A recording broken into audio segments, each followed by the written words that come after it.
see. I'm Amy Antonucci. I'm the chair of the board.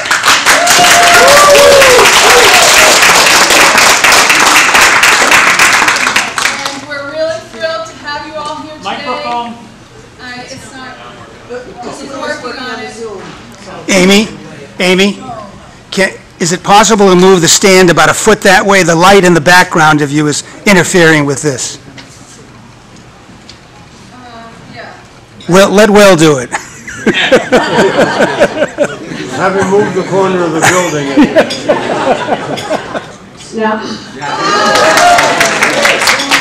I can yell at you, but it's best if I don't. So here we go. All right. So again, welcome everyone. Really, really great to have you. What we have coming up, we'll be going very soon to our special guests. They are Zooming from Palestine and Israel, I believe is where they are. So we might have some technical things that we're working out, but Will is on that. In the meantime, we want to start today with a land acknowledgement. Take a moment and remember that we are living and working here in New Hampshire on the traditional ancestral homelands of the Abenaki, Wabanaki, and Pennacook people, past and present. We want to honor the connection and the land, the water, and those people who've been in relationship for so many generations.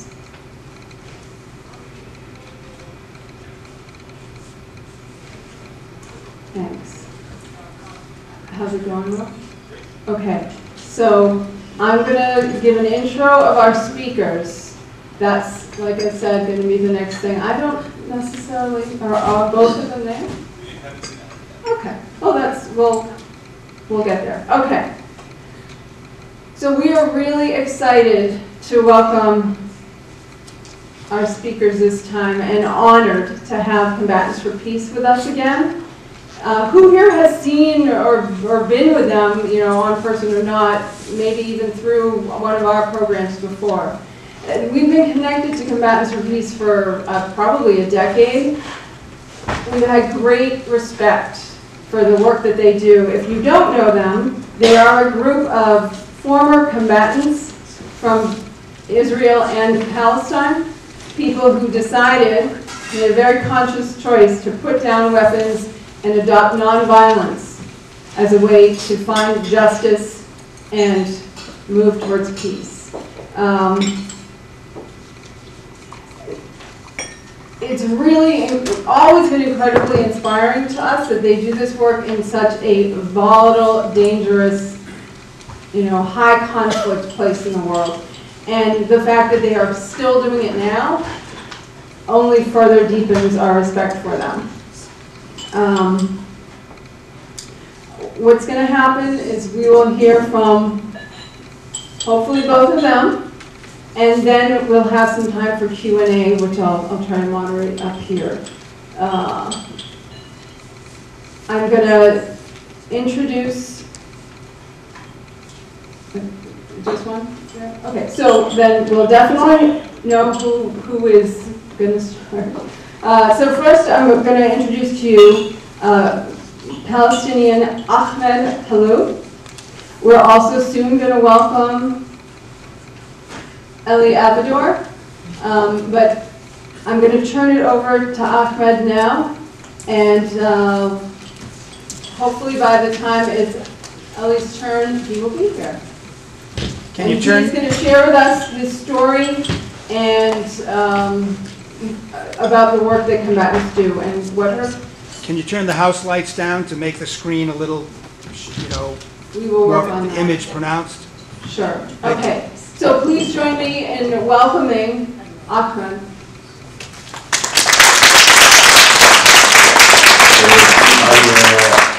Sorry, just 1 minute, because early he doesn't have the link, the Zoom link, and I will send it to him right now, okay? And I will be with you. Yes.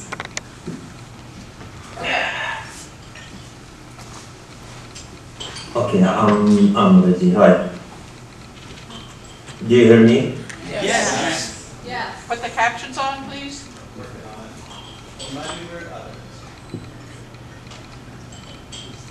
Okay, Emily is trying right now to enter. I already sent the Zoom link to him by WhatsApp.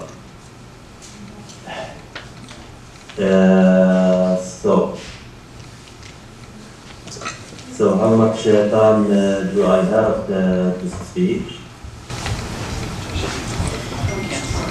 Yes, how much time? Sorry. Oh, if you could speak for about 20 minutes each and leave 20 minutes for a Q&A, that would be great. Does that make sense? 20 minutes for each, like 10 minutes for me, 10 minutes for the... Actually, you can have 20 minutes for you, Yeah. 20 minutes So- for Ellie. I can't see those captions.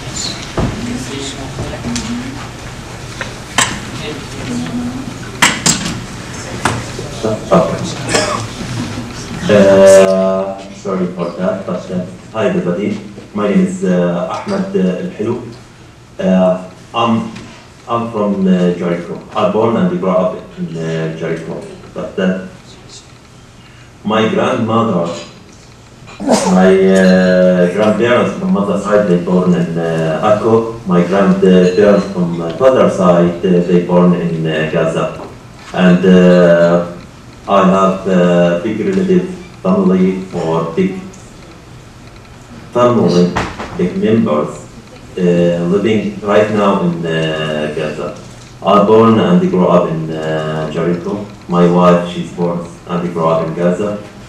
Her parents still now in Gaza. I have two sisters. My sisters became grandparents too. They're living and suffering from the war till now. One of them, she succeeded to escape to Egypt with her children.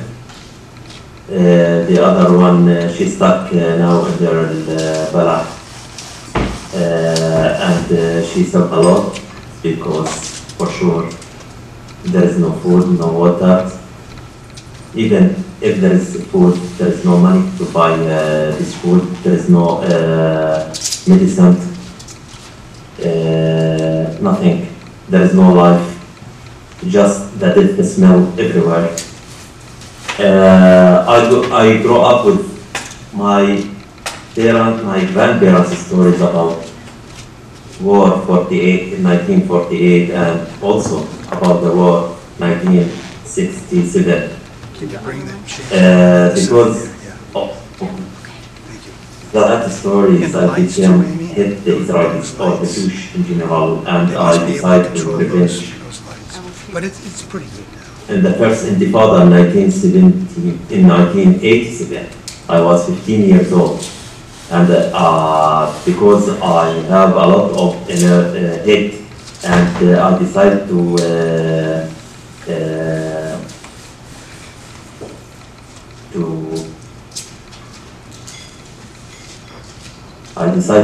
be a Palestinian fighter. I enrolled with Hamas. With Hamas, I started first and make Palestinian flags, make graphics, and because of that, I spent 7 months in the Israeli job. After that, when I got out, I continued my life. I finished my study. And also, I got a course for the first aid. Because of that, I became ambulance service. In 1996, the violence come up again, and as the ambulance service, also, I went to help in my duty when I was helping an injured guy. The Israeli army shot me from back. The bullet moved till my neck, and because of that, I stayed 3 days. I'm in Kentucky right now, talking with you. I got a chance to meet Israelis. in 2004 for the first time in workshop, and that make my mind to change from that to believe in non-violence.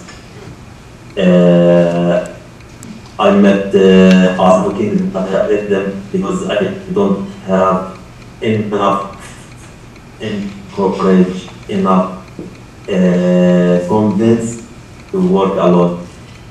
And I created a group initiative called Visit Palestine. In that group, I get a lot of information about the Israelis, about the Israeli society, how they live. Till 2012, when I got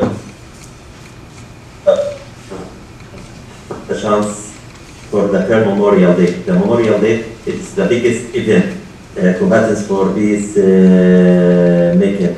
It's an alternative Memorial Day for both sides, Palestinian and Israelis.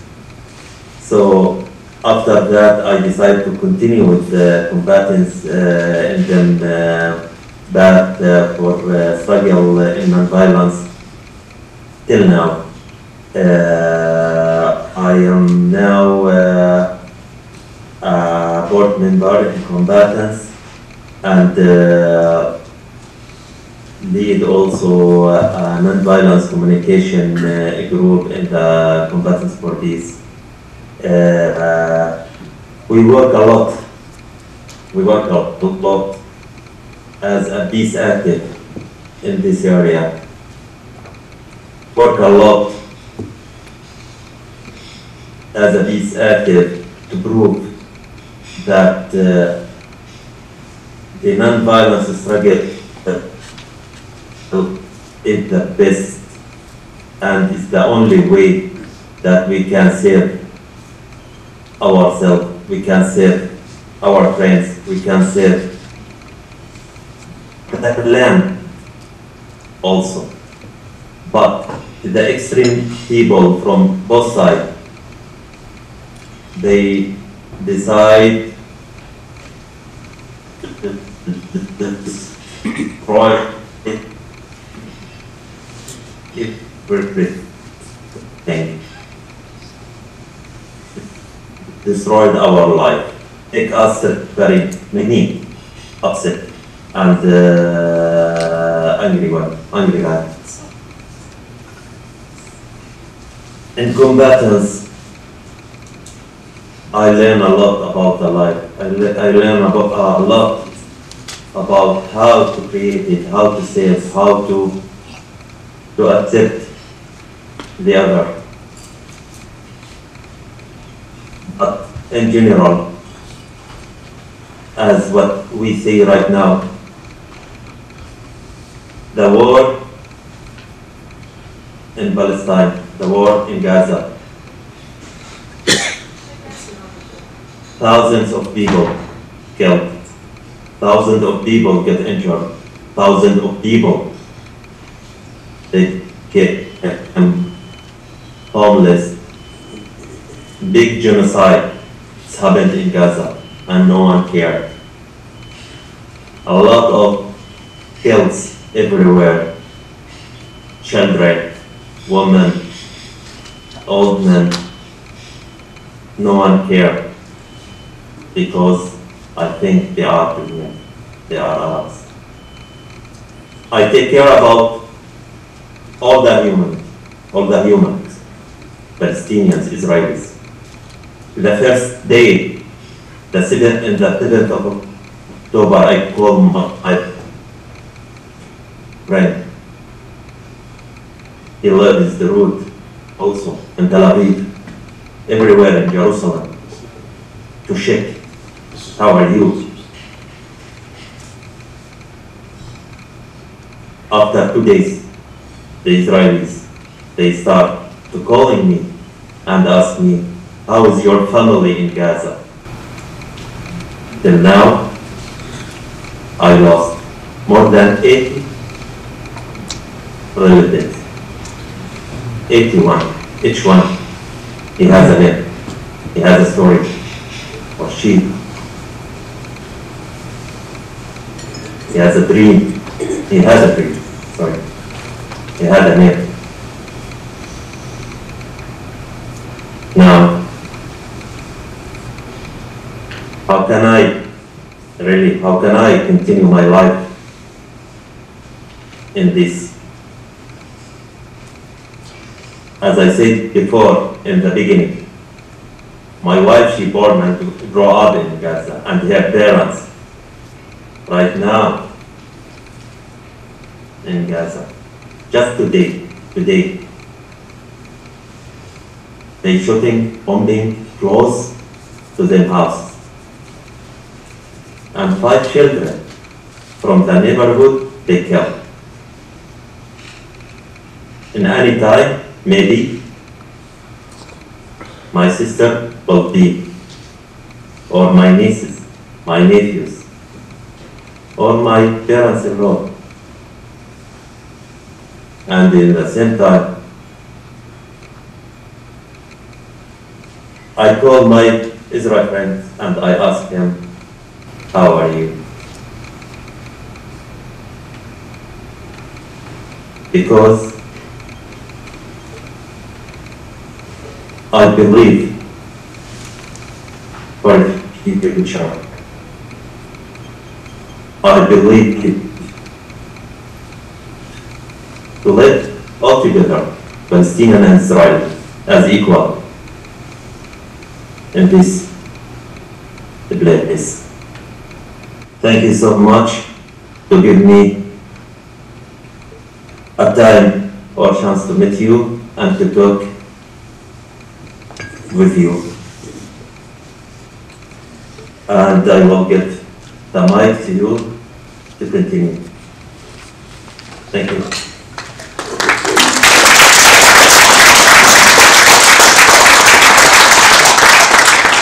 And I believe Eli Avigdor has been able to join us by now, and who will now share his story.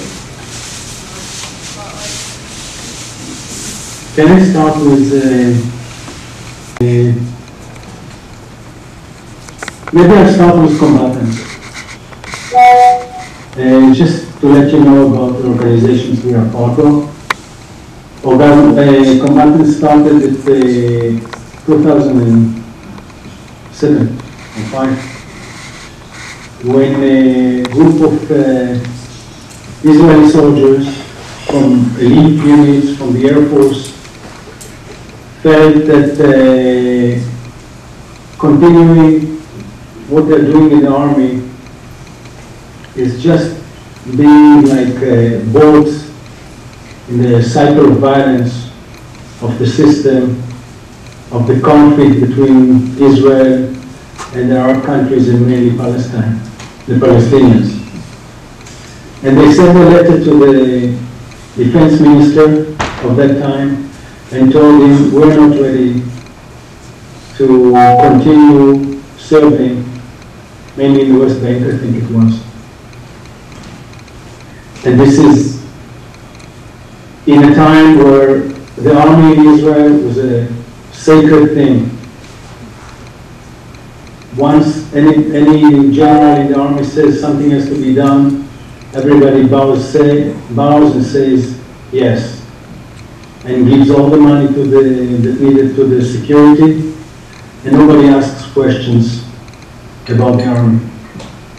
So some soldiers from the elite unit writing such a letter made a big shock and a lot of criticism. At the same time, a group of Palestinians who were freedom fighters and served many years in Israeli prisons and learned about Israel, learned about nonviolent resistance. They approached the Israeli soldiers and told them, asked them, let's meet. In fact, the story is told very nicely in a movie called Disturbing the Peace by Stephen Atkin that you can download from Netflix, I think, or find on YouTube. I think it's on YouTube as well. Disturbing the Peace. So the two books met, and at the beginning there was lots of suspicion. These guys are terrorists, these guys are members of the Mossad. Nobody trusted anybody. But slowly, they built the trust. And working together on a basis of equality, on a basis of humanity, on the basis of non-violent resistance to the occupation. And the group has been expanding and working since 1907. We're like 17 years since then, 16 years.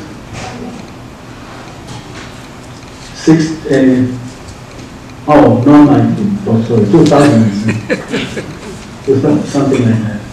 17 years working hard, expanding the circle, and tightening the relationship among the members.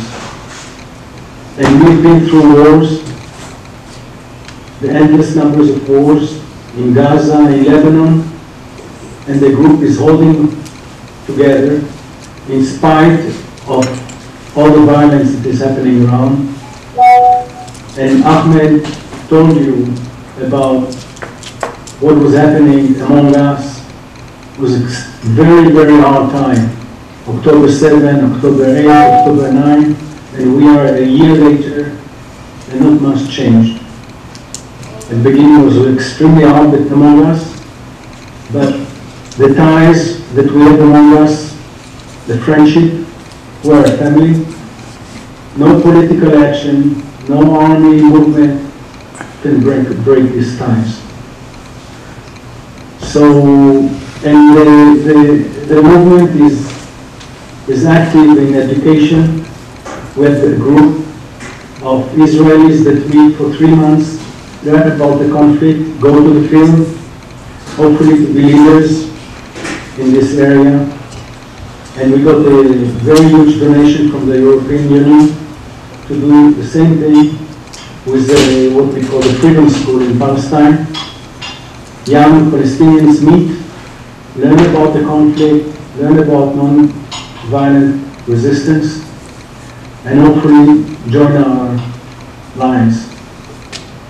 So, and we go and talk to many youth groups, peace groups, all kinds of groups, both in Israel and Palestine. And we write, and we deal with diplomats as well. And we try to expand and let people know what is happening here in Europe, in the US, because we really, really, really need your help. From here, we're 120 years of the conflict. It's more than 100 years war between Germany and France. So we're working hard, and we hope to get help.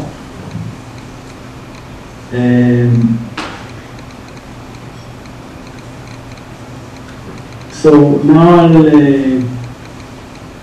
tell you my own story. I was born in Haifa, in the north of Israel, and I was born in 51. The country was established in 1940, 3 years earlier.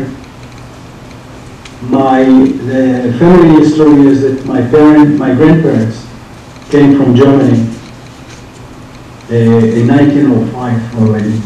My grandmother was a medical doctor, and my grandfather worked in agriculture. They both studied in Heidelberg in Germany.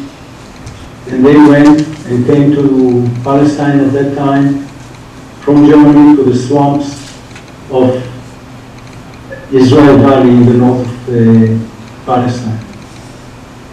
So that's the history of the family, and my father was in the Jewish brigade, in the Israeli army, and my brother served, he was 7 years younger, So he served in the army in the 6 Days War, and we've been through the Sinai campaign. So the story was about the establishment of the country, and all what we knew is that 7 Arab countries attacked Israel on the way of declaration of independence. We were the few, they were the many, and we still kept on fighting for survival. I served in the army for 3 years. I was an officer in the infantry, and just after I finished my active duty was the Yom Kippur War in '73 started. I went back to the army and fought in the Golan Heights, got wounded in the Mount Hermon, which was a major battle, and then studied, did my engineering degree, and then left Israel for 20 years. I was in North America, Canada and US. But my ties to Israel and my history really brought me back, called me back, and I went back to Israel after 20 years because I felt that's where I belong. And after coming here with my family, we went to this memorial that Ahmed was talking about. It's a memorial of Israelis as Palestinians together, sharing the pain of the losses to their families due to the conflict. And I went to this ceremony, and you just sit in the ceremony, you hear the stories, and you cry for an hour and a half. And after that, I kind of asked myself, Eli, so what are you doing about that? And then I decided to join the group. It's 2 groups, the Forum of Bereaved Families and Combatants for Peace, that started and run this ceremony. So I joined Combatants for Peace, and I reenacted the last 9 years. And I must say it's the main thing that I'm doing. And I'm doing this because I'd say 50% is because I really believe in what we do. Because in our situation, to be optimistic is impossible. To be pessimistic is not a plan. So all I can do is just do good every day. And doing good every day is keeping in contact with Ahmed and fighting for his freedom every day, and his friends and my friends. And in fact, but I should stress that I'm an Israeli, I'm a proud Israeli, and I know that until the Palestinian problem will not be solved, Israel has a big problem. And make it simpler, until Palestine is not independent, Israel is not independent, in spite of the fact that Israel's independence was in 48. This independence was not complete because the suffering that it caused created a problem that was never solved until now. So I'm spending many, many hours both in organization as well as in the field. And we talk about, in Combatants, we talk about transformations. In the beginning, you don't, as an Israeli, you just want to live in your bubble, to be away from the problems, and all what you care is your family, your work, and vacations in Europe. People ignore the problem. But for me, to cross I wish I could cross the green line with a tourist visa. But until then, I have to go there and help create that it will be a border between Israel and Palestine, or some type of solution, agreed upon solution. And when I go there, I spend lots of hours there. I see the evil that is happening on a daily basis, supported by the Israeli administration, mainly now with the extremely right-wing government. So we are working hard against the authorities that are financing all the settlement movements, financing all the outposts, and not doing anything about settlers' violence, and cutting all the options for normal living of daily life for the Palestinians. And when you see the evil, all of a sudden, you come to situations where you do things that some months before or days before, you never thought you'd be able to do. So I'll tell you one of those was in a place called Khan al-Ahmar. Khan al-Ahmar is a Bedouin tribe living partly on the main road going from Jerusalem, passing near Jericho to the Dead Sea. It's a major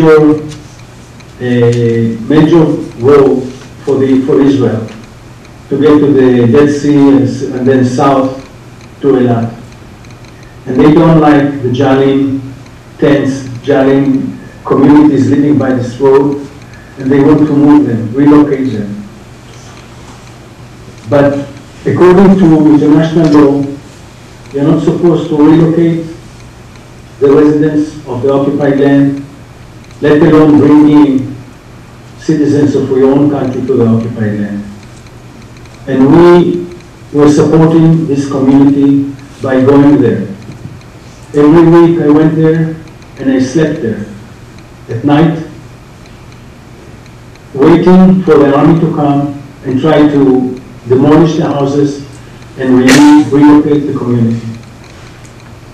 And one day we sleep there, and all of a sudden a big tractor come down the hill in front of the community, and we go down in the other side of the valley. He came from one side of the hill of the valley, and we were on the other side, kind of looking, standing in between a barrier between the tractor and the houses and the tents of the Jalim Bedouins. And all of a sudden, some people from the group started running towards this tractor to stop it. And I'm standing there thinking, Eli, you've been sleeping day and night in this space, trying to protect these residents. What are you doing? Are you joining or you're standing aside? And as crazy as it might sound, and knowing people that did such thing died, Americans, oh no, she was Canadian, and now I think in America. I joined the people running against the tractor. So you do things that you think might be crazy, but when you're there, and we stopped the tractor. We didn't let him continue. And we managed to postpone, and the Israeli authorities did not relocate the community. It's already like 3 years, in spite of all the pushing that the extreme right wing are doing against towards the government. Because the court told the government that there is nothing stops, there is no legal thing that stops the government from demanding relocation. Even that, the right wing is really pushing for that. And in spite of that, and this is only because of international pressure. Because Merkel, when she was the Chancellor of Germany, wrote a letter to Bibi, to Benjamin Netanyahu, and wrote to him, if you are moving this community, this is a war crime. And that stopped him. So that's why we need all the help from the outside. And you know the situation now, and I'm sure that you're doing your share in trying to to bring the ceasefire here, because nothing could happen here without the support of America. So that's my story in short. And I'm sure Ahmed and myself will be glad to answer any questions you have.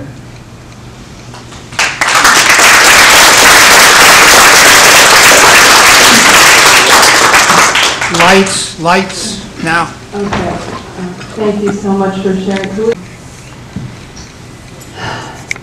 I want to say, we were worried about even being able to, not knowing what the situation was going to be, that we were able to connect with you here and have you with us in this way is very powerful. And I'd love to turn here to the audience and find out who has questions that we can relate. People here are digesting the words and the powerful stories you brought us, and yes, please stand and ask. I have a basic question. How many members do you have in your organization? So the question is, how many people belong to Combatants for Peace?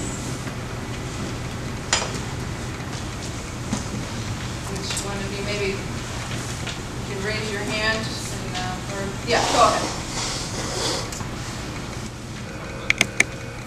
Sorry, the voice is not clear so much, and we cannot hear. But I think the question is how many members in Combatants for Peace? Yeah. Is that the question? Yes. Yes. Yes. Okay. Actually, we cannot say how many we are, because we don't know. But we know that there is a lot of people, they support us. Like in, I think 2 years ago, when we make the event of the ceremony, the memorial day, there were more than 15,000. They come to attend it, and more than 1 million they show it on YouTube. So a lot of people, they support us, a lot, in both sides. But I can tell you, there is groups in Combatants for Peace. One of them as my group, the NVC, Non-Violence Communication. We are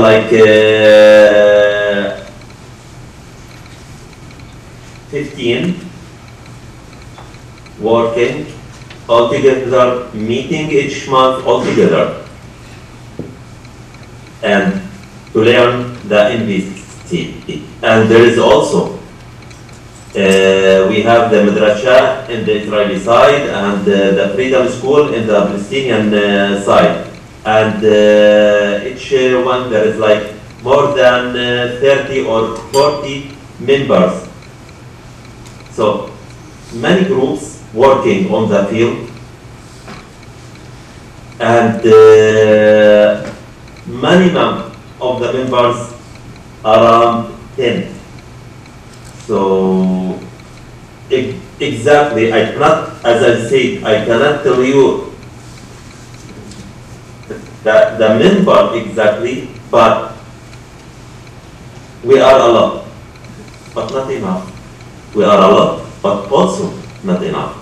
If Eli has something else, you can tell us. I can add that Combatants is, as Ahmed said, we're working in different areas. We're working on the legal side as well, trying to push things through the legal system. And we're working with diplomats. And many of us, quite a number of us, are working out in the field, helping Palestinian shepherds basically, this is an activity that I am extremely involved with.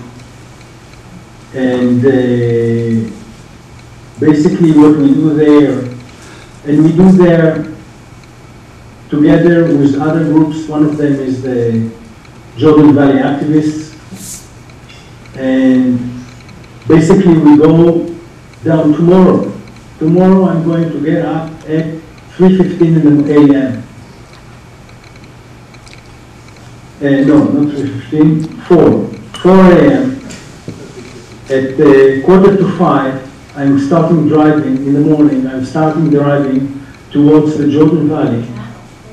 Because of the war, I take the long route through Israel and not through the West Bank, not through the occupied territories, because it's really dangerous. So I go through the north, most of the way through Israel, and only at the end I go into the occupied territories. And there, at 6 o'clock in the morning, I join the shepherd, walking with his sheep until noon, and staying in the community until the evening, until the night shift comes in. We do it 24/7, and we have many people, and somebody asked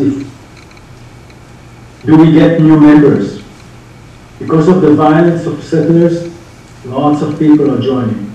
Young, older, people are just distraught with what they hear. And if you read Haaretz, in English, this week in the weekly journal, there's a long article in English too about how the government not only approves but subsidizes all this activity of the settlers and outposts, all down to the zeals of ministries that the government has. And so we do that as well, and quite a number. I don't know, I'll say we have 100 activists, really activists. But as we say, it circles. If we have a demonstration, we can bring 200, 300 and more on the Palestinian side, on the Israeli side. And you have to realize that the situation is a disaster since the war started, because there's no end to checkpoints, And last week, I crossed the checkpoint to visit a shepherd community that was attacked by an Israeli settler, in spite of the fact that he's under sanctions. He's under sanctions by the Americans. In spite of the fact he knows he has the backing of the police, he has the backing of the government, he continues to attack his neighbor Palestinians. So we went to visit the Palestinians there, and on the way there we crossed the checkpoint. On the other side of the checkpoint we saw, when we went there, 100 cars waiting. When we went back to try to cross the checkpoint back, there were like 500 cars waiting. So for a person there was one guy with a truck that took vegetables from the village in the town in the area of Tubas and wanted to cross to the place where they sold the vegetables. He was standing for 4 hours. Eventually he turned around and went home. So it ruins all business. It doesn't allow the kids, the teachers cannot get to their schools. So the kids are studying through Zoom. But then they don't have internet. And if they put internet, so the army comes and takes the internet from them, because who knows what kind of security things they can do. So life is miserable. Life is horrible. Life is unlivable, and we must do the most to stop it.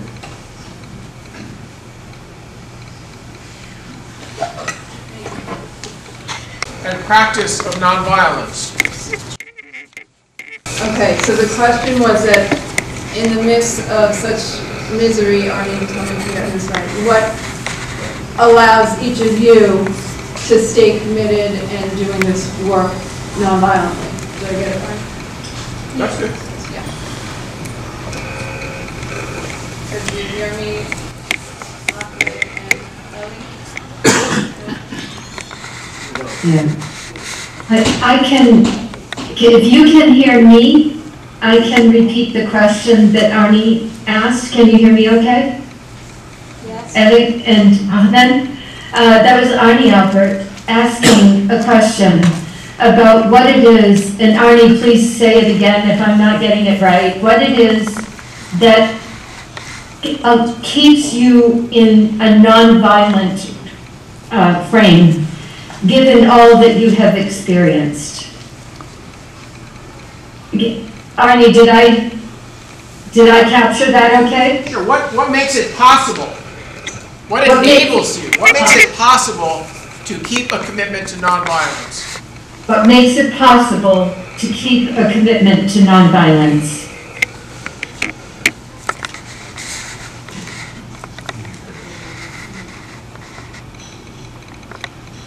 Anyone?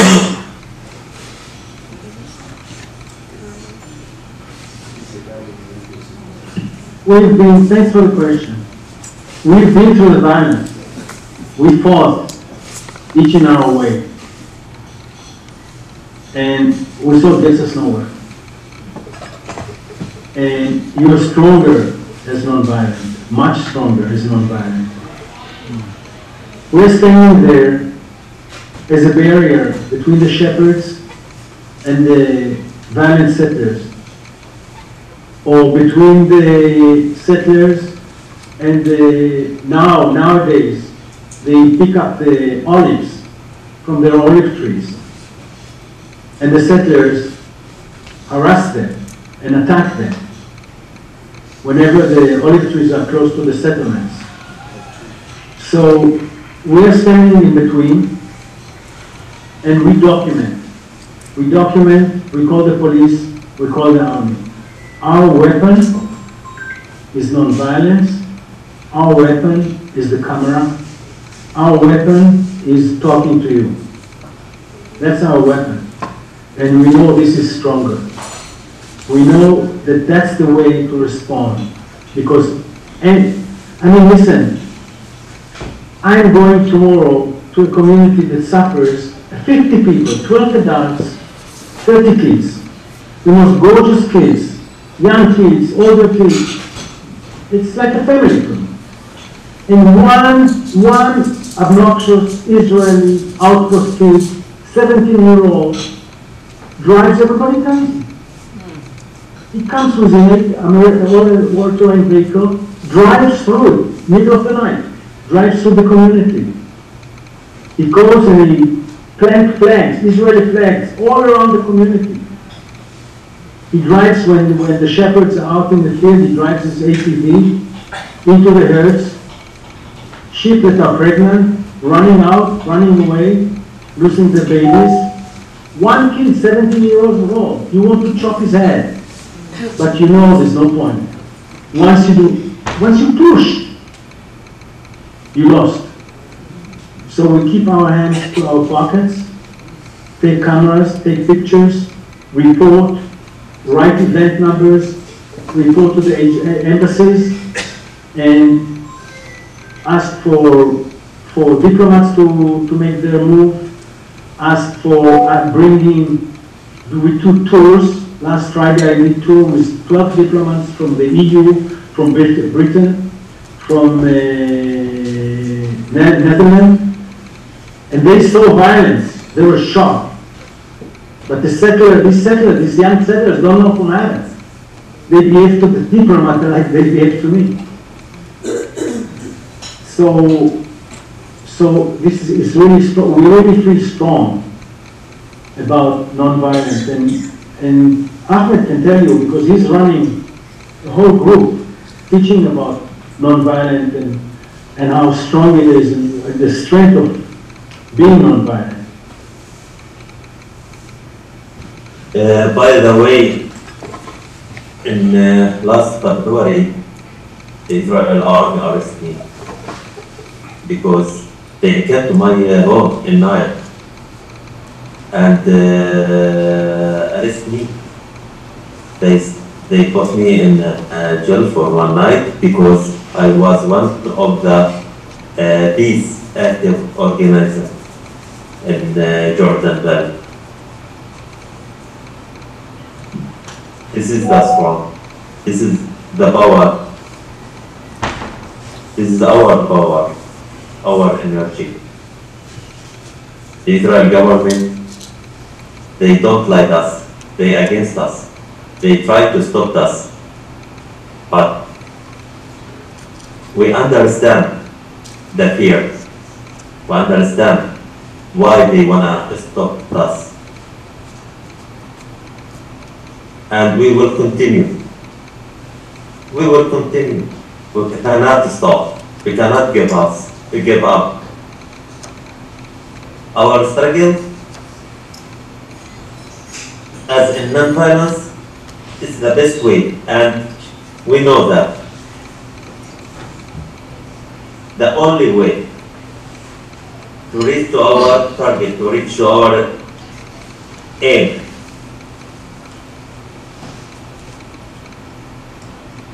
if we need to talk about examples or stories for what are we doing, we need maybe more than many hours we need. But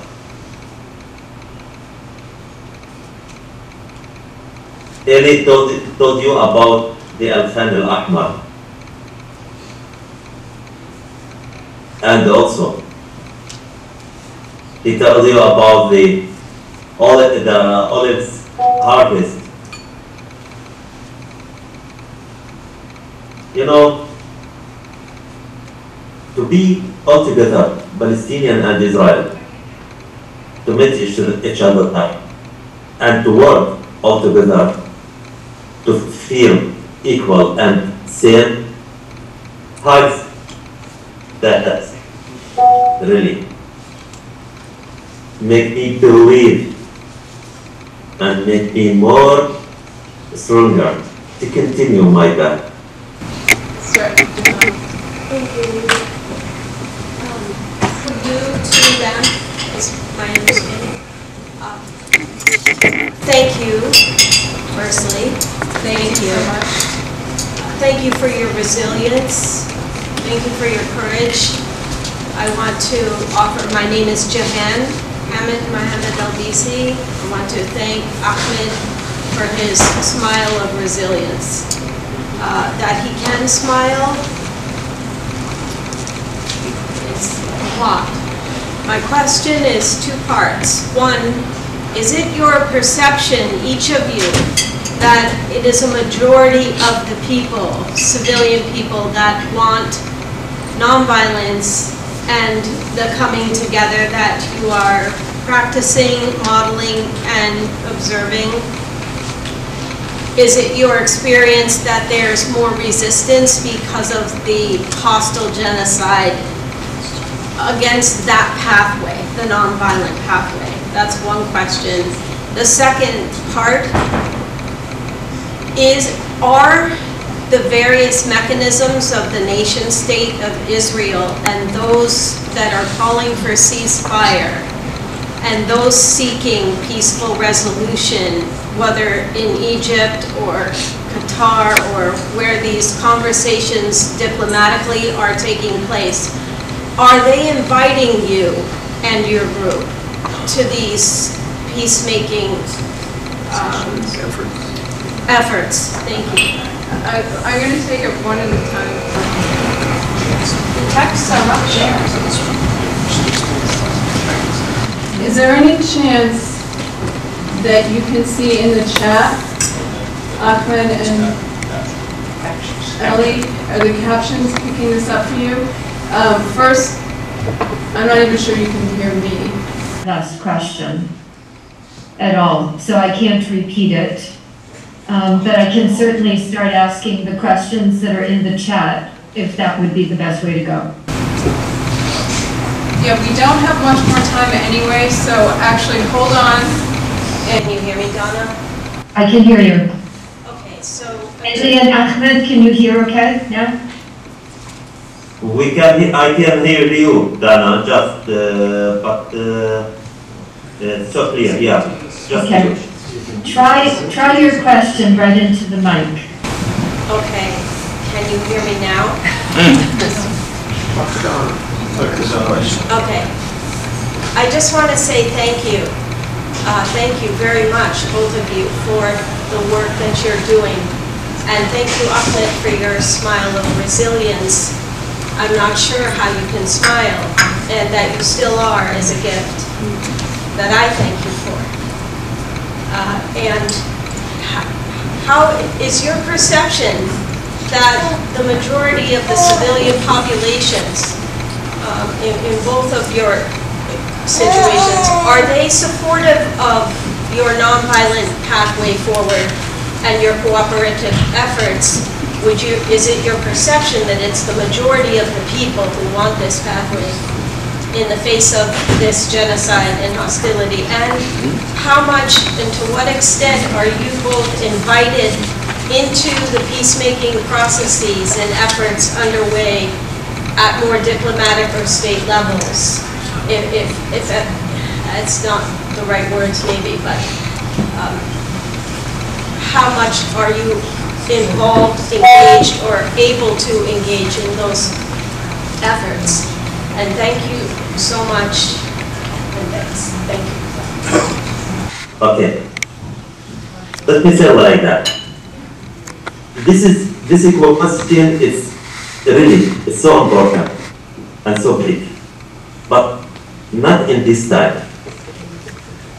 In this time, it's big problem.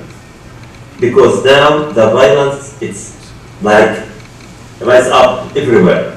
The war everywhere. And I cannot like tell to anyone from my side, from my family, because I'm living in complicated life. My family, my relatives in Gaza, they dying. They kill every day. How can I talk about non-violence with my family, with my children? With that, I try to explain them just to save our life. The situation right now, they teach the situation itself, teaching these people to be violence, to be enemy. They created the violence, they created the enemy, they created the hate between each other. It's not easy as peace actor to work in this situation. It's take a lot of very hard time, very hard days, very hard emotions, very hard patience to be in non-violence, to can prove, to can convince. Daily, I have 4 children. 2 of them, one of them 21 years old. He studied in university as engineering. 18 years old. She's also in university, she studied translator. And 2 young, 15 years old and 13 years old. So daily, I talk with them about the non-violence struggle. And they tell me, Bob, how can we believe in this situation? Now, right now, I don't know if you hear the news in my TV, everywhere, like 24 hours TV in the news. My wife, she's in front of the news. My children also. It's not easy. I'm really I'm so sorry to say that, but this is the fact. As a peace active, I face very hard time,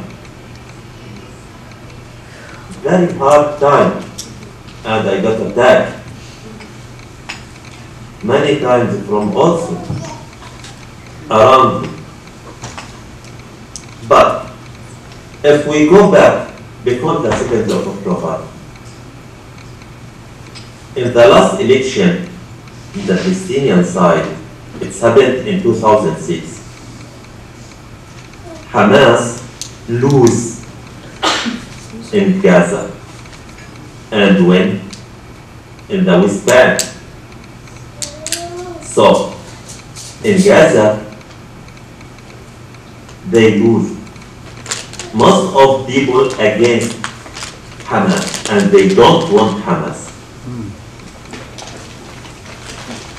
But in Palestine, they don't know Hamas from inside. So they thought that Hamas is like angel or God soldier, something like that. Because of that, they support it. So I can't end my speech like that. It's about the situation. If the situation go to the peace agreement and there is a lot of good things happen, peace agreements happen, and the Palestinians became feeling that on the ground, I will tell you more than 80 or 95% they will agree in that. They will agree in non-violence struggle. But when the violence rises up and the Israeli attack the settlers everywhere, our life in a dangerous, we cannot go to different cities. It's addicted us, and for sure the Palestinians will stop to talk about non-violence struggle or non-violence acting. This is a hard situation and very hard, as they say, the hard truth. And this is what we face here in the Palestinian side. I hope that I answered your question. Yes, thank you. Yes. In my side, in the Israeli side. But Eli, for sure, he can add and say about the Israeli side.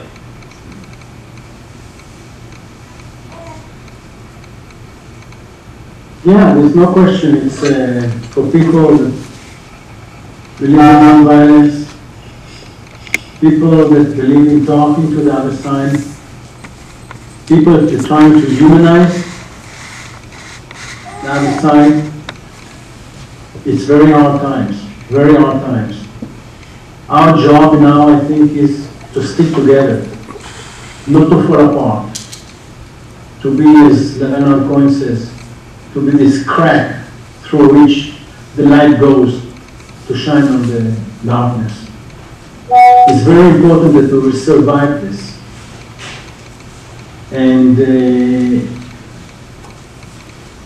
we need to remind, and we did it a lot during the demonstrations. If you know, there was the legal revolution that the right-wing government tried to do in Israel.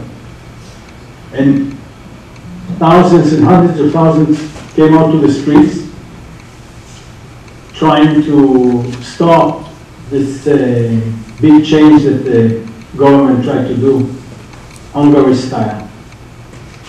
And we were standing there, I was standing on a ladder and shouting slogans for like 3 hours straight, that the problem is the occupation. We have to solve the occupation. And people thought I'm crazy and were criticizing me. What are you talking about occupation? You're just using us, that you're joining the demonstration here. We are against the government.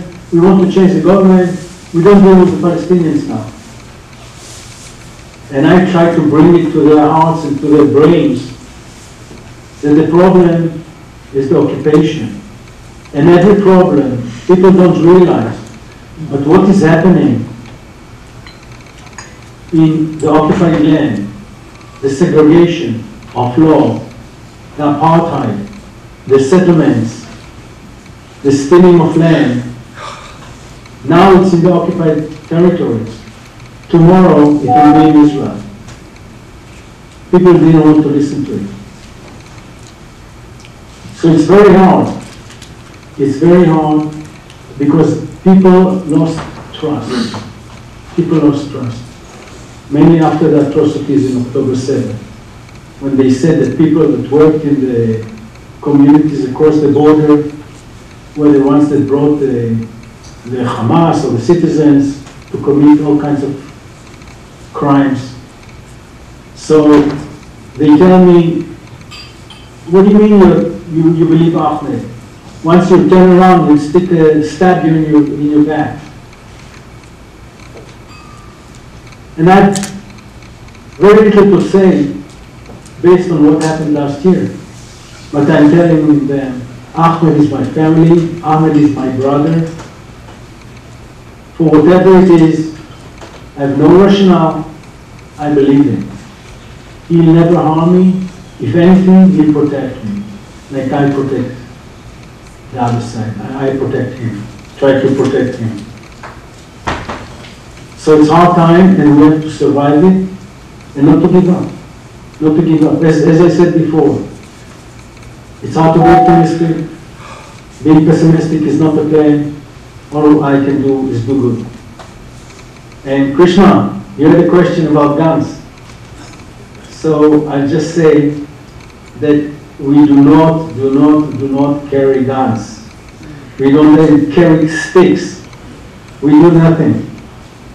We need our pockets empty to have our hands in our pockets so we don't use it. If I needed to come with a gun to the occupied territory to protect myself, believe me, I wouldn't go there. I mean, our own safety is the first thing. Our first priority is our family. We have to go to the West Bank. In spite of the fact that we take risks, we have to go back to our families. And we take risks, but we avoid the violence. We see to it that we avoid the violence, but we never carry guns. I told you, the camera is the weapon, not the gun. Thank you both. Thanks, Alan. And thanks, Ahmed. Our love and our honest, our trust each other. This is our defense and combatants. Yeah. Somebody, I'm sorry if I can say something.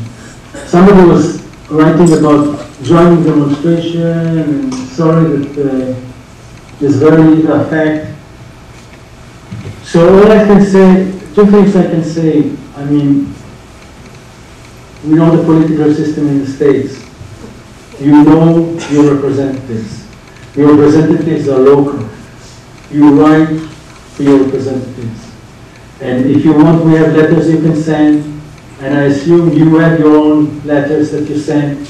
But you have to barrage your representatives, Senate, House of Representatives, to make them aware that you know what is happening and you know what they're supporting, as long as they vote and they don't choose or don't vote for a ceasefire.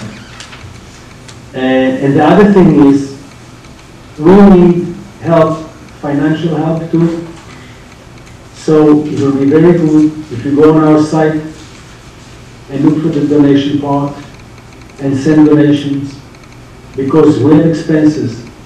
We have to pay lawyers to go to the High Court, which is very expensive. We have to pay expenses to our volunteers that go day and night, drive 4 hours, so at least they don't get paid for that, but we want to pay them expenses. We want to pay expenses to the groups in Palestine and Israel that come, go through all the checkpoints. So we need money, and it will be really nice to get donations. And the third thing is spread the story. We need you to spread the story. You are our representatives in the US, you are a representative wherever you are. Tell your friends, tell your church, tell your minister, tell your rabbi, tell your imam. Everybody needs to hear the story of what is happening here. And we'll be glad to go everywhere, on Zoom, physically, get us to your place, and we need to tell the story. So that's the third thing, how you can help us. Thank you both so much. I don't know if you can hear me. Yeah. Oh, okay, good. I'm aware we're taking more than the hour that you promised us, so we know we need to let you go, but we want you to know that, I don't know if you can see it, but this is a room of 100 people who are with you, who care about what you're doing, who are supporting you, who I promise are calling and visiting and sitting in at our representatives, because we're aware that we are very much, connected to you in good and bad ways, and we aren't giving up either. So please know that. Thank you so much.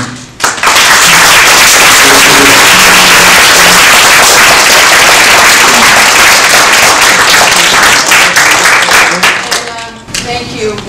We'll keep connected and keep following your stories and sharing them. Peace. Thank you so much. Peace. Thanks.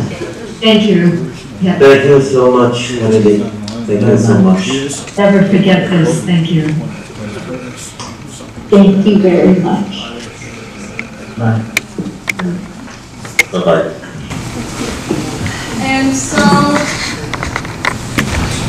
I guess we're going to do, might want to take a breath together, huh? Aware that tech was a little challenging for this, but we felt it was worth doing it to have folks who are living this right now and to know that we're all together in this sort of nonviolent struggle is important. Thank you. And Will Thomas, do you want to make your way up? Do you know you're next? So we all have some more time that we're going to spend together here, and Will is next. Okay. So I'm representing Veterans for Peace. Can you hear me all right? Yeah. And so now we are going to honor those individuals who have worked for peace and justice and supported over the years New Hampshire Peace Action. We remember them with the presente salute. When one of our members for Veterans for Peace passes away, we remember them by saying their names, and then the word presente, which means they are still with us. So then we have 8 peacemakers who have passed away, and though they have died, we honor them as being peacemakers. So when I say each peacemaker's name, you will say presente. Claire Gassett. Presente. Vernon Martin. Presente. Elkie Emmons. Presente. Janet King. Presente. Vivian Bingham. Presente. Barbara Fillion. Presente. David Diamond. Presente. Richard Cornelius. Presente. Thank you very much, and we honor all these peacemakers.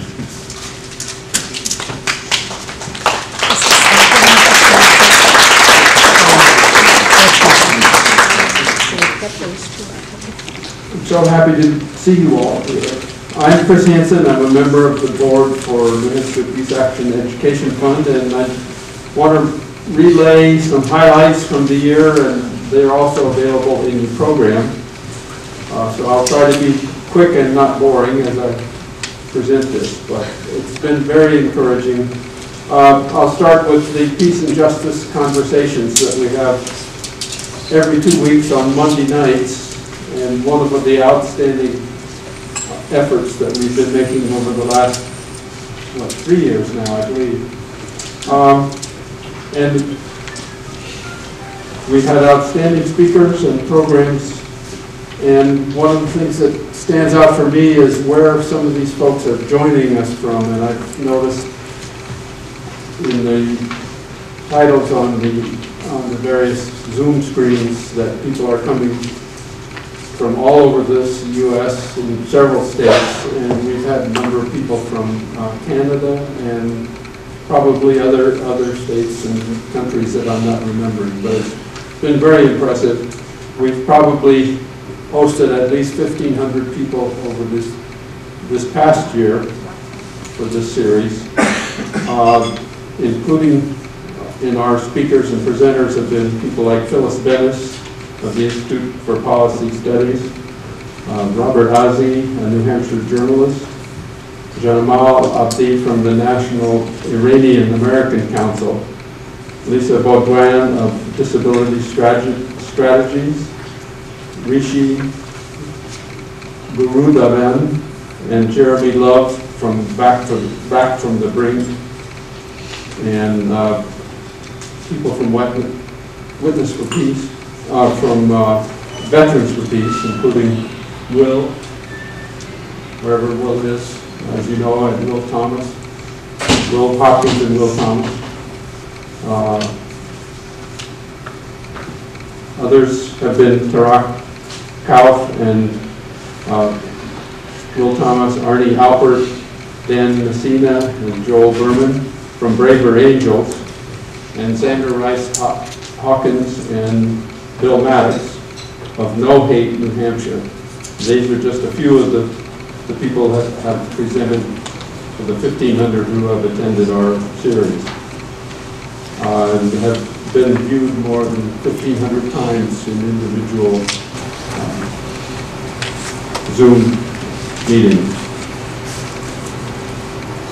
We have hosted several special programs also, including Jane Bernhardt with her moving art exhibit about the Hibakusha and the peace project of the people who survived the atomic weapons in Japan in 1945.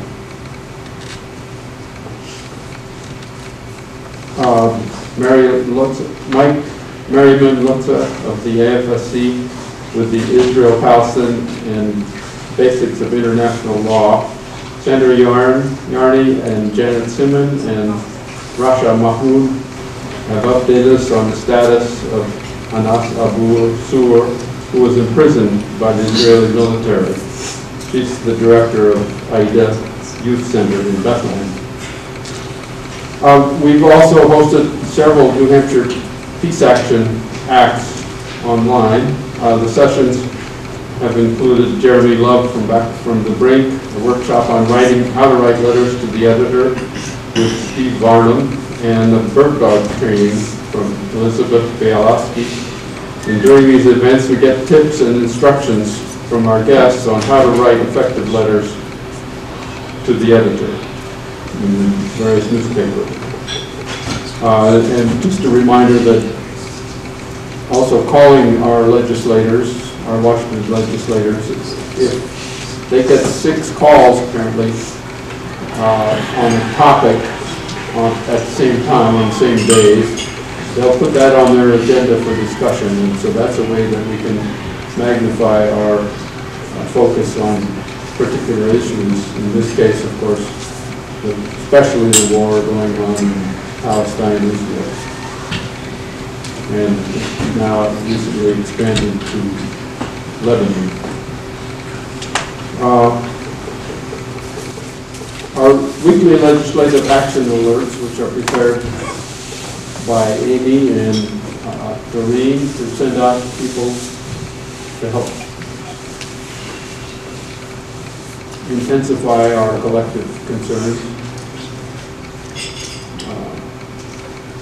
And they help us coordinate our work to influence the representatives on a weekly newsletter, as well as our calendar of events that Amy and Doreen send out every week so that we can connect the various events that we're sponsoring and that other people, other organizations are sponsoring. We took the an active lead in planning the well-attended Rally for Peace and Planet on April 20th in celebration of Earth Day this year at the Capitol.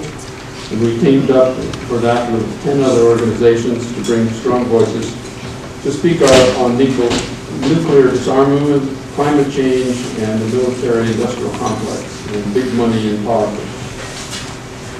We held an annual Hiroshima Nagasaki Remembrance Ceremony on the banks of the Merrimack, and we helped organize the New Hampshire leg of Veterans for Peace, the walk that went from Maine to D.C. That included several people who are probably in this room. Each one of those stops along the way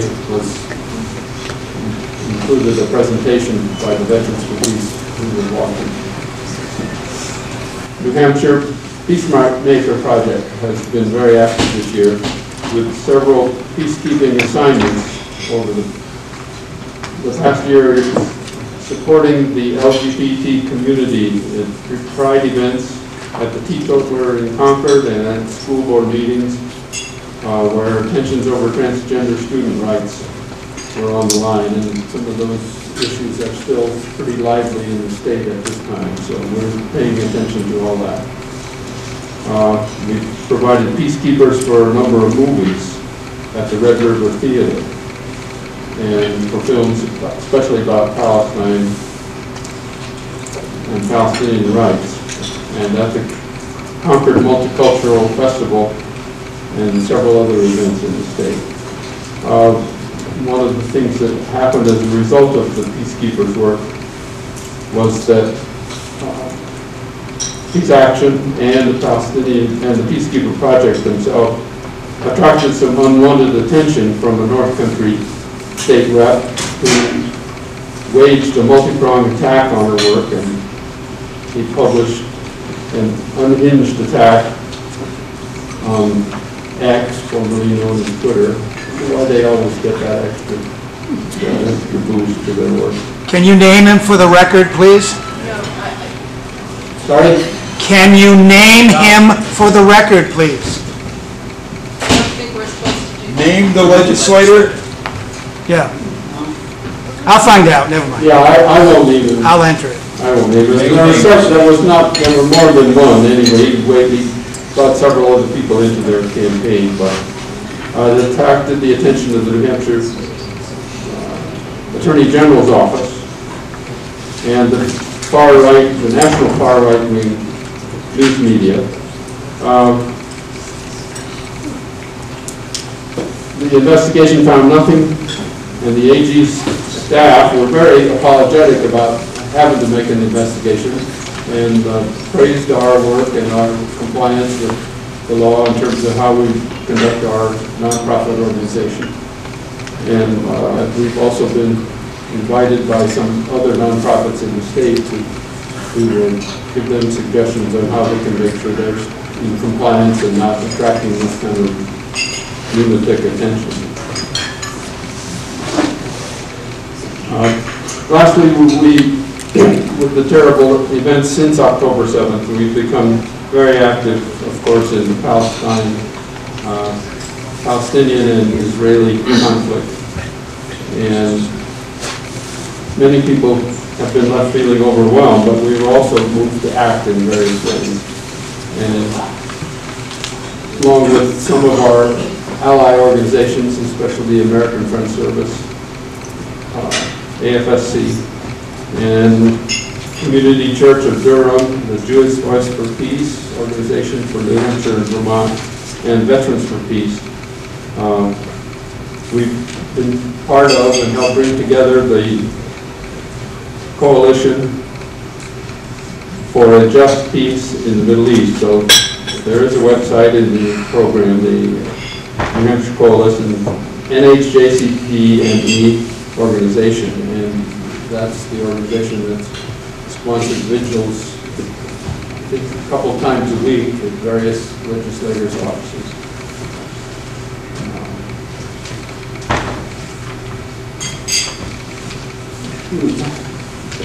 That group has held its first meeting in November, and it's laid the groundwork for pressuring our elected officials to call for an immediate ceasefire and for Israel to abide by international law and for increased humanitarian aid to Gaza. We have consistently maintained a solemn vigil, as I mentioned, in the two locations in Dover and Concord, where Chris Pappas and Eugene Shaheen have their offices, and have delivered at each vigil letters and articles to let them know that we're paying attention to what's going on and what they're doing about it.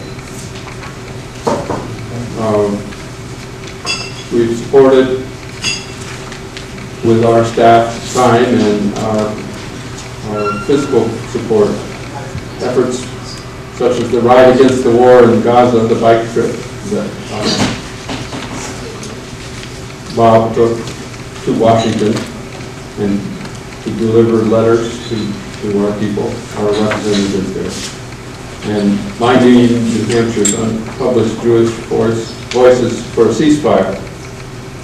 And the films at the Red River Theater, and we've set up multiple Zoom meetings with the DC staff to have a chance to lobby them directly or lobby the staff anyway, and with some confidence that they may pass our messages on to the senators and representatives. The work has been instrumental in moving Shaheen to significantly not attend Netanyahu's recent speech when he came in July to address our Congress, which we were very happy that she didn't attend that, and we're also encouraged with the possibility that she will join the joint resolution of disapproval of plans to send another $20 billion to Israel worth of weapons. Accomplished all this without an executive director this past year, and we've got several members of the board that have been active in the management committee, management team, as well as the extraordinary amount of work that Doreen has had to do to keep the communications going and keep the various pieces in place. So we're very grateful for all of that. We have a leadership exploratory team continuing to meet and discuss ways that we should run this organization and trying to come up with a model that we can then staff in a quick and successful way to make this possible. Meanwhile, we're keeping on with active folks on the board, especially with Doreen's help, to keep this going. And we should all give a huge recognition to Amy and Doreen for all the work that they've done.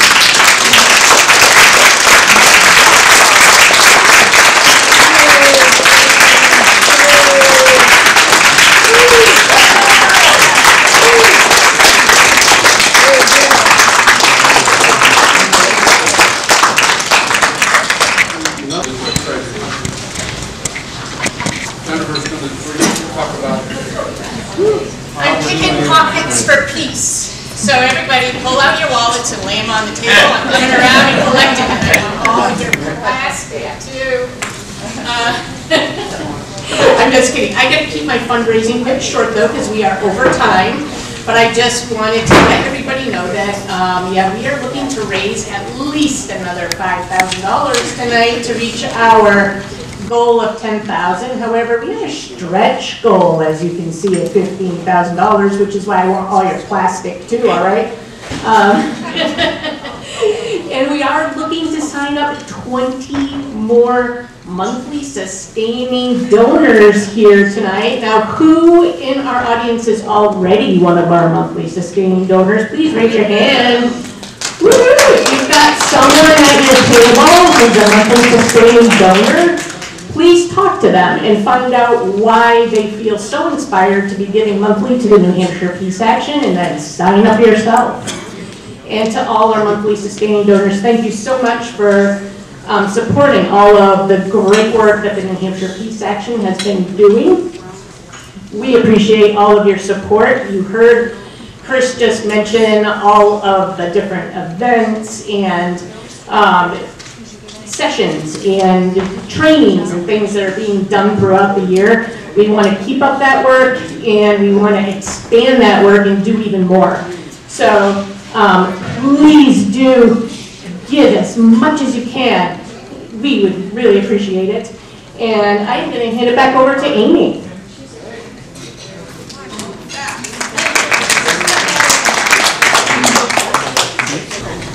Okay, so yes, we are running late. Sorry about that. Doreen, update on dessert. What should I tell people about dessert? Dessert is nearly gone, so if you haven't had Okay. get up and get some. Everyone else got the message. I was just wondering. All right, so do keep coffee and dessert is still there for you to take as we keep on with the program. I want to actually, my next job is to let you know that your help with New Hampshire Peace Action is welcome and needed.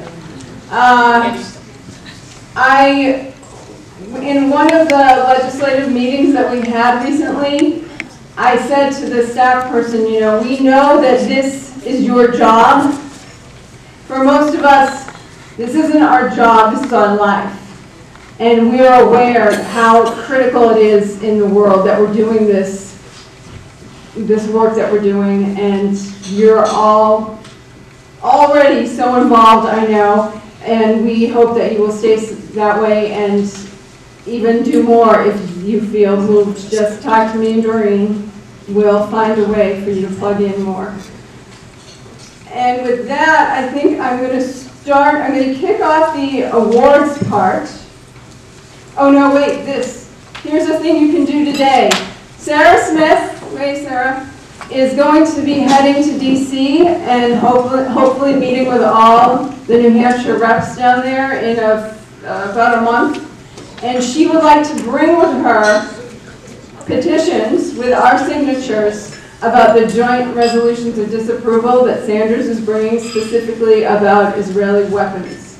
Okay? So she has 3 clipboards. There'll be an online option too, but having actual physical papers is really nice.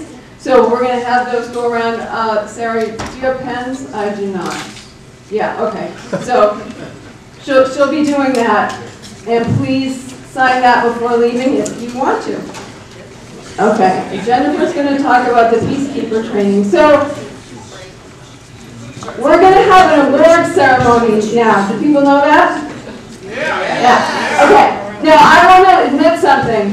I'm actually a little reluctant, or I was a little reluctant about doing awards because I'm always afraid that people are going to feel slighted. There's someone we forgot, there's someone who didn't get mentioned, etc. But we're also really trying to cultivate a culture of gratitude and of noticing good work, good stories, good things happening in the world, because it is really hard not to get overwhelmed by the problems, right? So we are going to establish this here. Thank you. These awards as a regular thing, but before we get to that, here's what I want to do. I want us to note the amazing work that everyone in this room is doing. Okay, and here's what I want you to do. You can either stand or maybe we'll go with raise your hand. All right, ready? If this year, over the past year, you've contacted your representatives on an issue around peace, raise your hand if you've done that at all. Keep your hand up, raise it if you've done it more than 10 times. Okay, who's over 100, you think? Kristen, yes, all right. If you publicly stood for peace at a vigil or a rally at any kind of event, raise your hand. And look around and see each other, okay? If you were a peacekeeper at a New Hampshire event, please raise your hand. If you wrote a letter to the editor or an op-ed about peace this year, put up your hand. You still, oh, Kirsten's not here anymore. Okay, so you can put her hand up a lot. If you had a conversation with someone about politics, about the wars going on, about all these things that you weren't sure would go well, but you did it anyway. Who took that risk? All right, so let's give all of us a round of applause for doing that. Okay? It's truly us in it together, all doing our little bits, that adds up to something huge, okay? And with all that said, I'm going to call up who's giving the first one. Carolina. Here she is. So we're moving into the rest of our awards. Welcome, Carolina. Welcome, Carissa. I taught 3rd and 4th grade in Somersworth for a long time, and I read Sadako and the 1,000 Paper Cranes just about every year. And of course, we made lots and lots of peace cranes. And one of my students went home after making her crane and was trying to teach her friend, Carissa, her best friend, how to make the peace crane. Carissa said, I already know how to make it. My grandmother taught me. Her grandmother was Macy Morse. I already knew Macy, but through Carissa and Kathy, I got to know how incredibly passionate Macy was about making the world a better place for our next generations, and also for making sure that the youngsters growing up would also grow up with compassion and care and want to become peacemakers themselves. The Macy Morse Award this year goes to a young woman that Macy would be very, very proud of. This woman, as a graduate student at UNH, helped organize the Palestine support and protests against the war in Gaza and working for a ceasefire. And she did this at great risk to herself personally and academically. As a graduate, she has gone on to continue to work for this cause.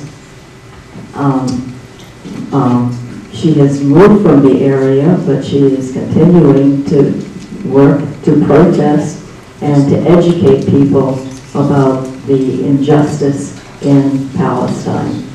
So she would make Macy very, very proud. This award, this Peacemaker Award, is going to Adina.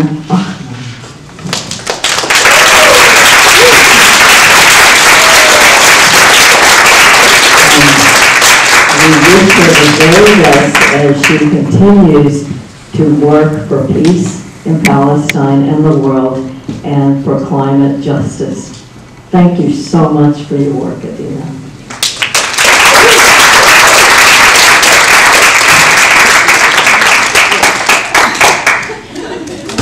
We're doing this. Would you like to get it? Thank you. Perfect. Thank you so much.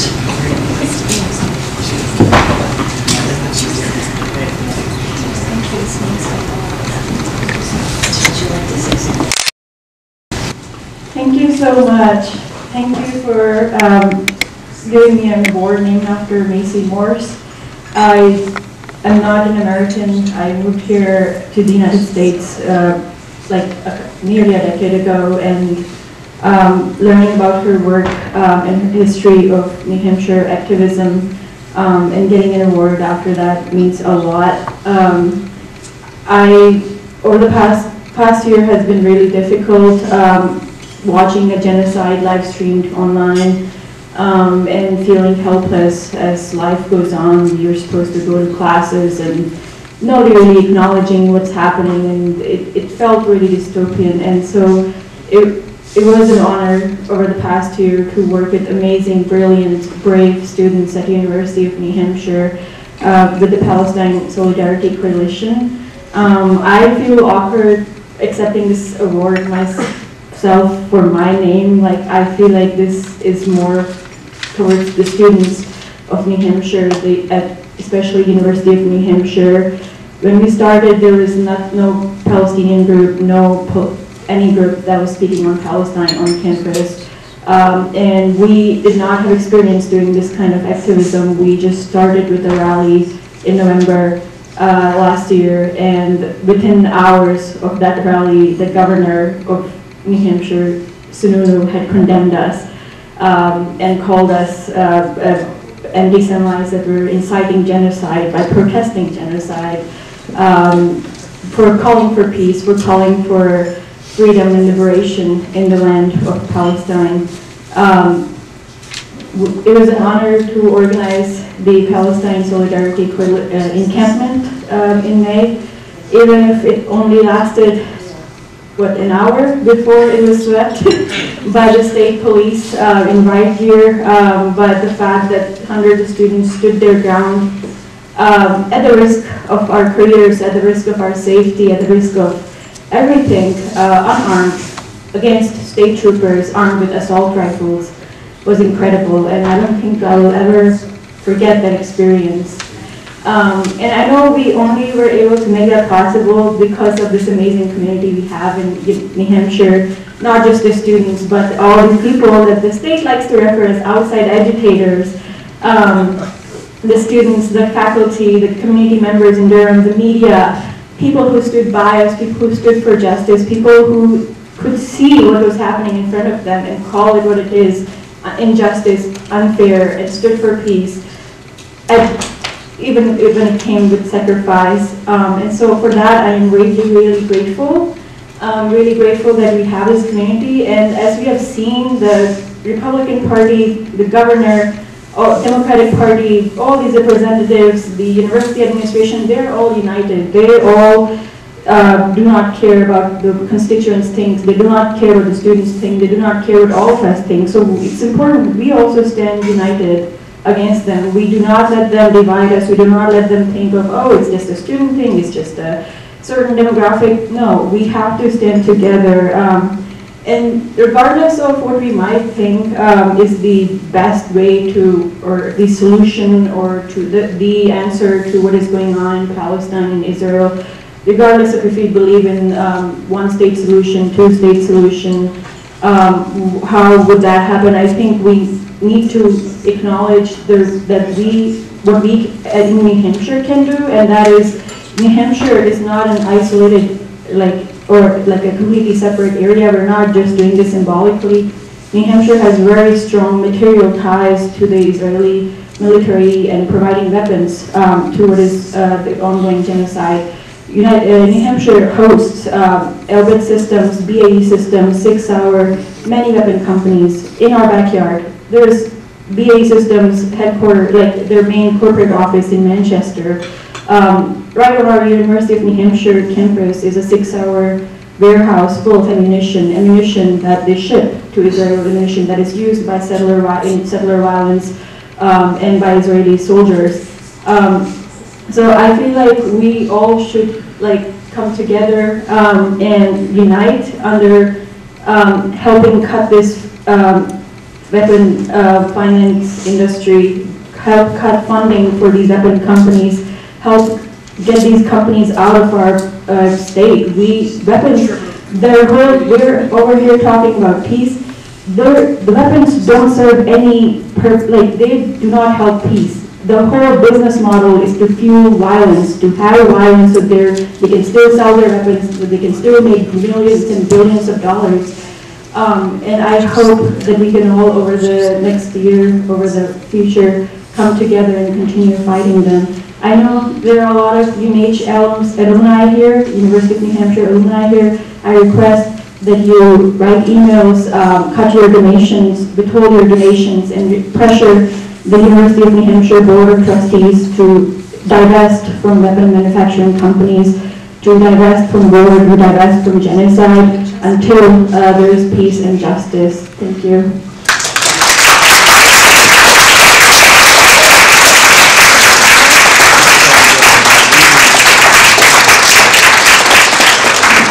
Of New Hampshire Peace Action. It wasn't originally called New Hampshire Peace Action, but it later became renamed as New Hampshire Peace Action. I knew her for a long time.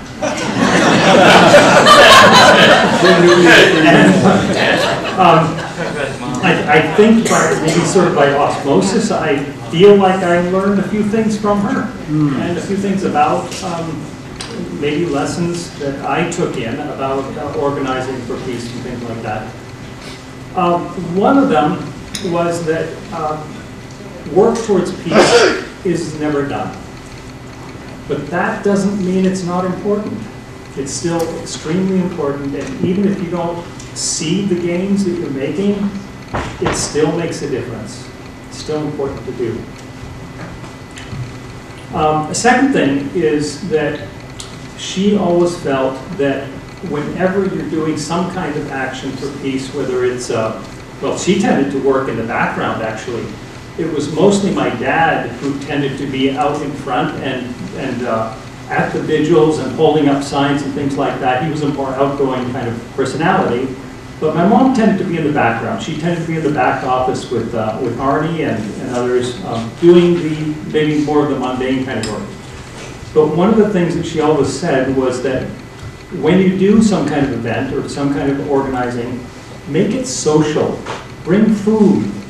Make it enjoyable. And I think that's really important for community building. A third thing was, and I apologize to whoever was the person who said this, but somebody was talking to my mom on some occasion, and she was saying, "Oh, Lois, it's amazing how much you've done, and all I'm doing is I'm working in a flower shop. I'm just making flowers, or selling flowers, growing them, and something like that." And my mom turned to her and said, "But people need flowers." And I think that's true too. We need those flowers in our lives. So that's a little bit about my mom. Thank you so much for sharing your story. So today we would like to award the Lois Booth Award to the New Hampshire Peacekeepers. Bob and Eileen Ellers, would you like to come up and accept this award? Bob and Eileen have been doing peacekeeping.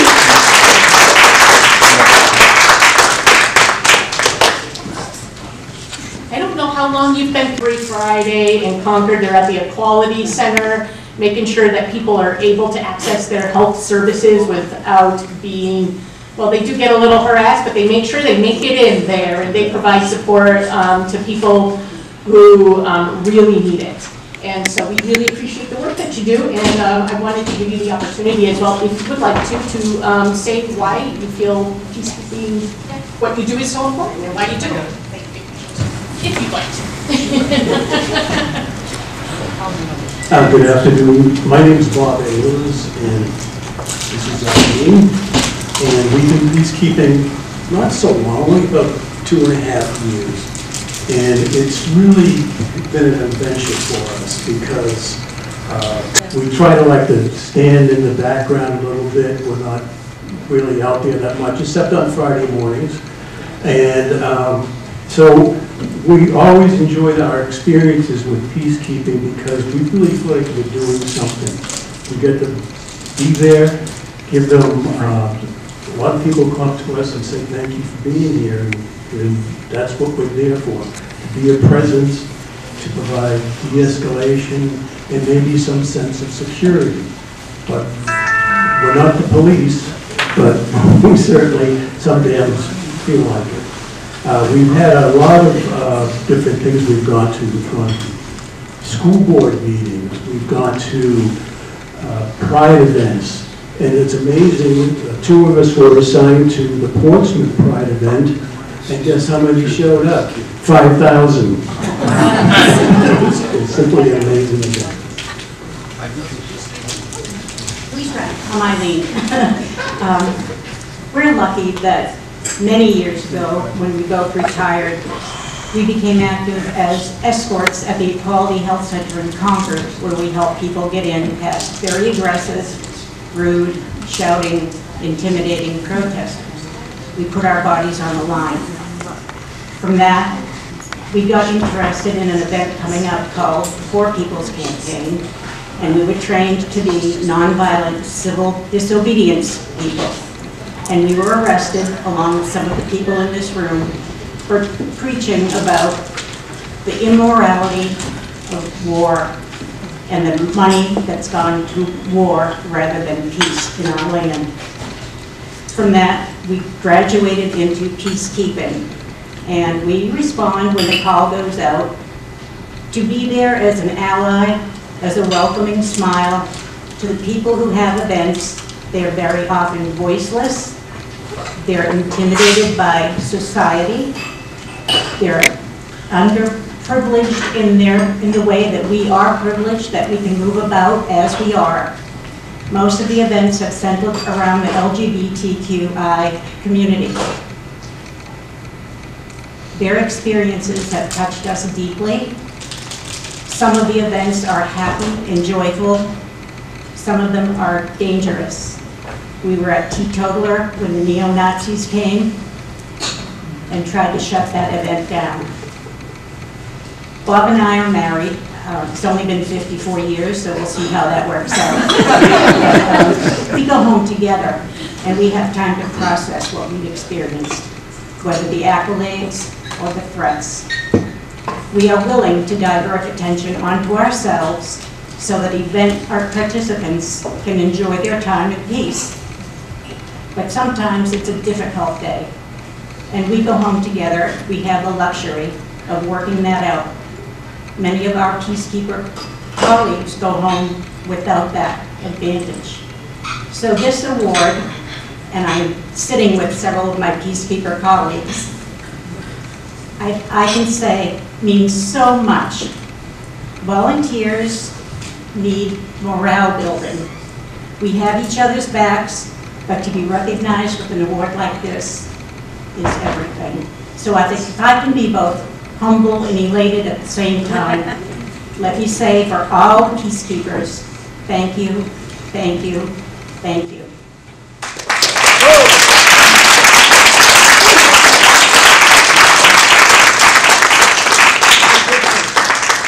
Well, that was inspiring. Thank you so much for sharing your story. And I just want to let folks know that we do have a Peacekeepers training coming up on Saturday in Concord. There's a flyer on the table with some information about that. We are looking to expand our numbers so that we can help provide some sense of security at more events, especially with election season coming up. So please take a look at that and sign up, attend if you can, and even if you're unable to attend, please reach out to me. My name is Jennifer Doobie.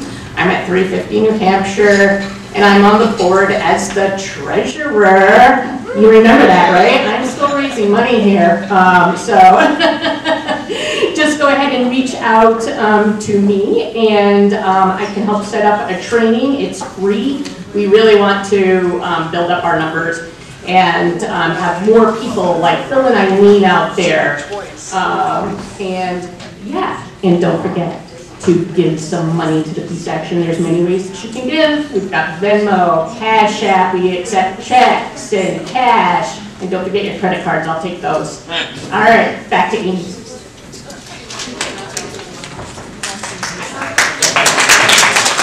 an update on where we're at with that. But in the meantime, we're drawing to a close here, and I just have a few things to say. Some of them really, housekeeping, as they say, related. You have, again, been told about giving financially. That's a great help. Also, on your tables are evaluations for the program. We would love it if you would do these on your way out. There is a box, I believe Doreen has set up to take those. She's busy, so we'll assume that she has, because she's really good at it. Taking your money? Yes. And evaluations. I also quickly want to say before you leave that around the back here there is some information on these tables. There's also some more auction items that didn't move yet, or aren't gone yet. Also, for those of you who knew David Diamond but weren't able to make his ceremony last weekend, we brought some of the peace cranes that Carolina made in his honor, and you're welcome to take one home. Doreen, have I forgotten anything? Name tags, right, the name tags go there as well, so you have a few things to drop there. So then I want to give some more thanks out here. Particularly, I want to just mention the people who serve on the various boards and committees within New Hampshire Peace Action. Let's see, here we go. Elizabeth Bielowski, Scott Dickman, Jennifer Dubey, Chris Hansen, Paul Krautman, Joni Lombard, Bill Maddox, Drew Polachek, Janet Simmons, Sarah Smith, Martin Toe, Garrett Walker, Sandra Yarney, David Blair, Maggie Fogarty, M. Fredericks, Timothy Morgan, Jeremy Love, and of course our support staff extraordinaire, Doreen Damaris. And all of you who show up and help in various ways. I have a quote that I want to end with here. This is Rachel Corey. The international media and our government are not going to tell us that we are effective, important, justified in our work, courageous, intelligent, or valuable.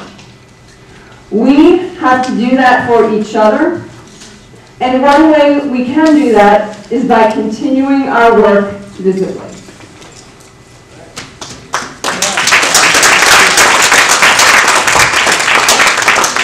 Thank you again, everyone.